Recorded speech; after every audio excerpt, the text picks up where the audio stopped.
litrów, jestem tu plus mój Ford Gran Torino w kolorze blue. Pod blachą 6 cylindrów, swoim rytmem graja luz. To jest Los Angeles, mała, więc wsiadaj. Zabieram cię w podróż w czasie, zapomnij o pasie. Dziś liczy się tylko funk, mam pełny bak, więc możemy ruszać. Letni wiatr, afro, rozszerzane spodnie, żółta koszula plus wielki kołnierz. Sprawdź mój sygnet z grawerowanym słowem groove. To jest luz, człowieku, to jest luz.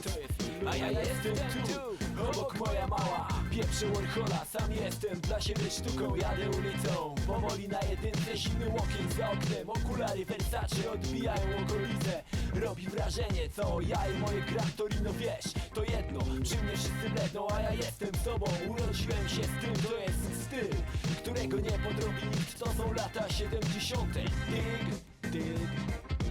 Lata 70. chciałbym być tu. Funka, Torino, USA. Człowieku, wielkie koszyle, być groove. Na ulicach czuć luz, moja baby, mój bus, a w środku ja. Dig.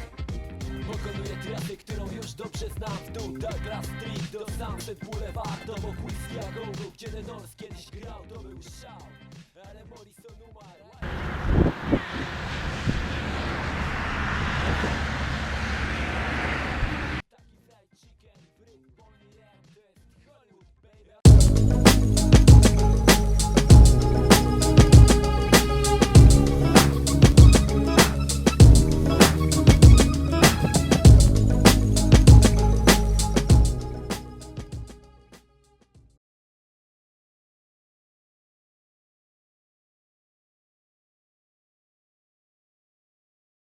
Need for Speed Payback miał nadjechać na Nitro i ustawić się w szeregu z dwoma przeciwnikami, Gran Turismo Sport i Forza Motorsport 7. Niestety poprzez złe decyzje podjęte przez EA na grze został postawiony krzyżyk. Nic, co powiem, tego nie zmieni. Decyzje już zapadły nawet przez tych, którzy gry nigdy nie uruchomili na własnych konsolach czy PC-tach, a jedynie powtarzają to, co zasłyszeli gdzieś na internecie. A tymczasem?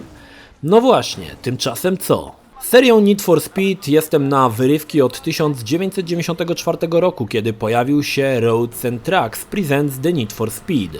Zabawę z serią przerwałem gdzieś przy pierwszym lub drugim undergroundzie, by wrócić do niej na chwilę za sprawą The Run, który o dziwo bardzo mi się podobał. Potem długo nic i wreszcie nadszedł Payback. Nie jestem fanem samochodówek, znaczy lubię się przejechać od czasu do czasu w Forsie, ale nie jest to nic ponad rekreacyjne pyknięcie godzinnej rundki. Ale spokojnie, moje przemyślenia są na podstawie ukończonej gry i poznaniu wszystkich dodatkowych atrakcji przygotowanych przez twórców. Tak, o skrzynkach też będzie. Payback powraca z fabułą. Nie jest ona jakaś wymyślna, ale grunt, że jest. Lubię mieć jakiś cel nadrzędny w wyścigach, to dzięki niemu The Run tak doskonale mi podszedł. A więc mamy trójkę przyjaciół, którzy samozwańczo zwą się najlepszymi kierowcami w Silver Rock. Jest Tyler, który przoduje w typowych wyścigach sprintowych, Sean preferuje offroad i drift, a Jessica ucieczki przed policją. Ten podział jest dość istotny z racji tego, że gra oferuje wiele rodzajów wyścigów, o czym za chwilę.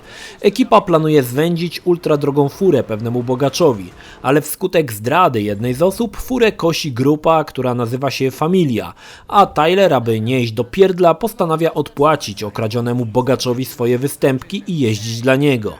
W tle przewija się motyw zemsty na zdrajczyni, jak i wysiadanie z interesów Familii, która zaczyna trząść całym miastem, zarabiając wory cebulionów na ustawionych wyścigach.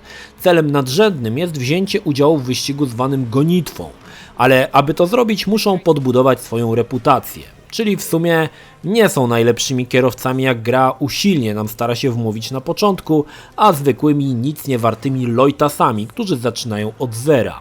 Tyle fabuły. W grze mamy 3 postacie, z których każda specjalizuje się w innym typie wyścigu, a tych jest sporo. Mamy tradycyjne wyścigi z punktu A do B, są wyścigi drag, jest offroad, drift, robienie za kuriera i ucieczka przed policją. Różnorodność przypomina Forza Horizon. Takich klisz z innych gier będzie tu o wiele więcej. Na początku za skromne środki kupujemy pierwszą bryczkę i staramy się wygrać parę wyścigów, aby za wygrane pieniądze dopakować elementy silnika poprzez specjalne karty i wygrać kolejny wyścig, aby dopakować furę i tak dalej. Każda z kupionych fur jest przeznaczona do jednego rodzaju wyścigów. Terenówką nie wygramy na szosie, a samochód do driftu nie nadaje się na drag race. Wiadomo o co chodzi. Na mapie Silver Rock znajdziemy ligi oddane jednemu z rodzajów zadań. Każda z lig składa się z kilku wyścigów, od 4 do 6, a kończy się pokonaniem szefa danej ligi. Dzięki temu gra wymusza zmianę fury i stylu jazdy na określone warunki. Po pokonaniu kilku lig dostajemy misję fabularną. Te są świetnie oskryptowane i przywodzą na myśl akcje z Szybkich i Wściekłych. Szkoda tylko, że jest ich bardzo mało. Każdą z fur możemy oczywiście tuningować. Może to być tuning wizualny, gdzie w zasadzie możemy zmienić każdy element samochodu, dodając nawet takie pierdoły jak kolor dymu z rury czy klakson z wieśniacką melodyjką. Drugi tuning to tuning zwiększający parametry naszej bryczki. Do tego służą specjalne karty. Po każdym wygranym wyścigu otrzymasz jedną taką kartę. Resztę trzeba kupić w specjalnych sklepach. I tutaj zaczynają się schody. Grając w grę nie odczułem, jakoby gra wymuszała na mnie inwestowanie własnej gotówki w lootboxy lub wpędzała mnie w absurdalny grind. Dlaczego? Bo od początku do końca przejeździłem grę jednym samochodem. Ale faktycznie, kasy z wyścigów jest akurat tyle, aby dopakować samochód na kolejny wyścig i zostają jakieś grosze na waciki. A gra niestety każe płacić sobie za wszystko i to dość słono. Chcesz korzystać z szybkiej podróży? Płać.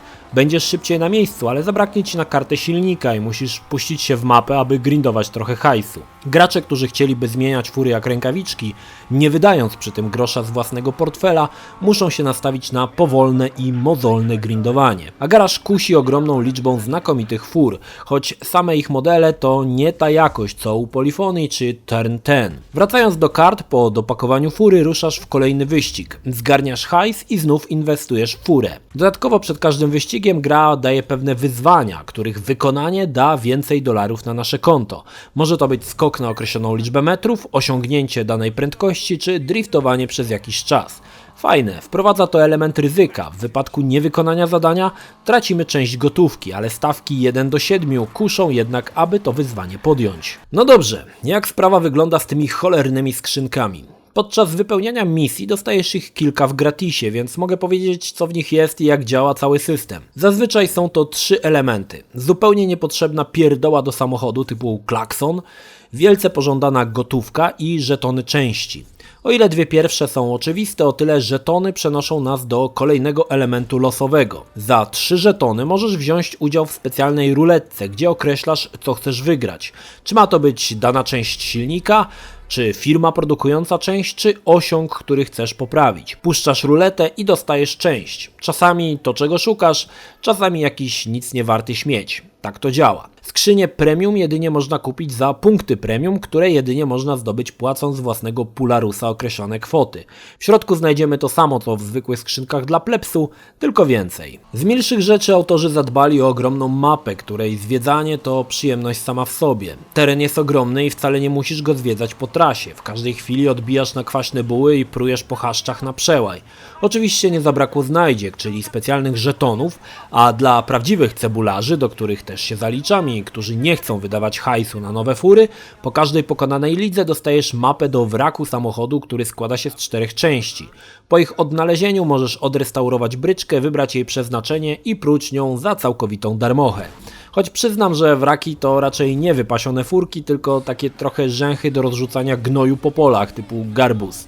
Ale doceniam inicjatywę. Wraków jest 6 i warto ich poszukać choćby po to, aby je sprzedać i kupić za te pieniądze upragnione BMW, czy tam Merca, czy co tam chcecie. Mapka kryje jeszcze wiele innych aktywności. Są na przykład billboardy do zniszczenia, co jest kalką z Burnout Paradise. Z tej gry zaczerpnięto też animacje niszczenia pojazdów w zwolnionym tempie oraz zadania, które znajdujemy na trasie. Autorzy fajnie to rozwiązali, bo zadania podejmujemy podczas jazdy bez przystanków i ekranów. Przejeżdżamy bramkę z driftem i mamy zadanie zdobyć określoną liczbę punktów driftując na danym odcinku. Są fotoradary, gdzie musimy przekroczyć daną prędkość, jazda z określoną najwyższą średnią czy najdłuższy skok. Fajnie to wszystko działa, bo odpala się w biegu i mimowolnie, nawet jadąc po trasie, aby wykonać jakąś misję, zaczynasz próbę bicia wyzwania. Niestety gra ma poważny problem z balansem wyzwań. W zasadzie, jeśli nie masz super fury, to możesz wszystkie te mini zadania olać. Otóż, każda z tych konkurencji jest oceniana na 3 gwiazdki i fajnie by było czasami zdobyć maksymalną ilość punktów akurat tym samochodem, który posiadasz, bo daje to satysfakcję, ale w zasadzie do samego końca gry jest to niemożliwe. Czasy, prędkości są tak wyśrubowane, że musisz mieć mega dopakowaną furę, aby wyzwanie na maksymalną ilość punktów pobić. Inaczej dostajesz 1 gwiazdkę. Bardzo szybko zdajesz sobie sprawę, że nie ma sensu się trudzić, bo i po co, a przy okazji wydłużać grę niemiłosiernie, jeśli chcesz zaliczyć całą mapę na 100%. Niby banał, ale mnie to doprowadzało do szewskiej pasji. Szkoda, że autorzy nie pokusili się o to, aby policja utrudniała nam zadanie nie tylko podczas misji fabularnych. Niestety podczas swobodnego przemierzania mapy policja siedzi chyba na pączkach, bo jej nie uświadczysz, ale w misjach fabularnych pojawiają się znikąd z helikopterami, kolczatkami, wściekle taranując i próbując zepchnąć cię z drogi. To trochę głupie, zwłaszcza gdy przejeżdżasz z prędkością ponad 300 km na godzinę przez fotoradar i w zasadzie nikogo to nie obchodzi. Graficznie gra wygląda wspaniale. Mapka została upstrzona ciekawymi miejscówkami. Jest opuszczone lotnisko, miasto wzorowane na Las Vegas, tereny górskie, obserwatorium czy tereny pustynne, po których można pruć offroadem. Samochody troszkę się niszczą, jednak to nie ta klasa co w Burnout. Od pognieciona blacha i stercząca maska to wszystko, na co grę stać. Oczywiście możemy naprawić furę przejeżdżając przez stację benzynową. Pamiętacie, z jakiej gry to zostało zgapione? Ja pamiętam. Modele samochodów wyglądają ładnie. Brakuje widoku z kabiny, co w mojej opinii jest sporym błędem. Rzadko tak jeżdżę, ale gdy zobaczyłem kokpity w Forcie czy Gran Turismo, szczena wyleciała mi z zawiasów. Tutaj jedynie możesz pooglądać samochód na zewnątrz. Brakuje trochę zmiennej pogody. Ja rozumiem, że nie pada na pustyni za często, ale brakuje. Jest za to cykl dobowy, dobre i to. Nie popisano się też w cutscenkach, rendery mogłyby być lepsze, choć rozumiem, że w wyścigach to rzecz, na którą zwraca się uwagę na samym końcu. Początkowo do Payback miałem mieszane uczucia. Przerastał mnie drift, którego nie umiałem robić, ale z czasem okrzepłem i śmiganie driftami na zakrętach, doskonale kontrolując samochód, weszło mi w krew. Cieszy uczucie pędu i ogólny feeling jazdy, choć zaznaczam, że to czysty arcade. Dla fanów realizmu są 2 inne gry. Ja wolę szaloną jazdę bez trzymanki niż spuszczanie się nad każdym zakrętem i dłubanie w furach w nieskończoność. Ale to już kwestia gustu. Przy Need for Speed Payback bawiłem się przednio. Nie martwiły mnie skrzynki, bo zwyczajnie nie czułem potrzeby do nich zaglądać. Owszem, specyfika mojej gry jest zgoła odmienna niż u 99% graczy. Mnie wystarczyła 1 fura przez 90% całej gry. Ale osoby, które chcą spróbować całego wachlarza pojazdów, albo muszą zbroić się w końską cierpliwość, albo zajrzeć do portfela. Payback nie jest grą złą, to bardzo dobry tytuł, choć z wtórnymi pomysłami i oszpecony przez wszędobylskie płatności. Na rynku arcade'owych ścigałek chyba bezkonkurencyjna. Dla niedzielnych kierowców i osób takich jak ja, które odpalają wyścigi raz na kilka miesięcy, jak znalazł. Jednak, tak jak powiedziałem na początku, wyrok już zapadł i niewiele to zmieni.